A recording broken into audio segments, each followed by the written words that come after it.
అందరూ అనుకుంటారు, అసలు గాడిదని ఎవరైనా చూస్తారా? దాన్ని ఇష్టపడతారా? దాని దగ్గరకు వస్తారా?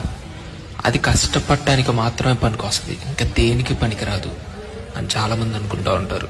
కానీ ఆ గాడిదని ఒక వ్యక్తి చూశాడు, దాన్ని ఎన్నుకున్నాడు, దాని మీద కూర్చున్నాడు. ఎప్పుడు చూడనటువంటి ఘనతని ఆ రోజు ఆ గాడిద చూసింది.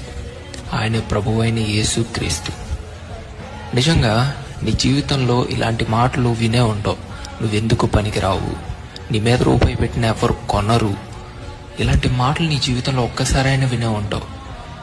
నేను ఒక మాట చెప్తున్నా, నువ్వు ఎప్పుడైతే నీ భుజాల మీద దేవుణ్ణి మోస్తావో, నీ హృదయంలో దేవుణ్ణి ఉంచుకుంటావో, అప్పుడు ఎవరు ఊహించినటువంటిది, నువ్వు కూడా చూడనటువంటి ఘనత దేవుడు నీకు ఇస్తాడు. ఈ మాటలు గుర్తుపెట్టుకో. పెంట కుప్పలో నుంచి దీనులను కూడా ఆయన పైకి లేవనెత్తగలడు.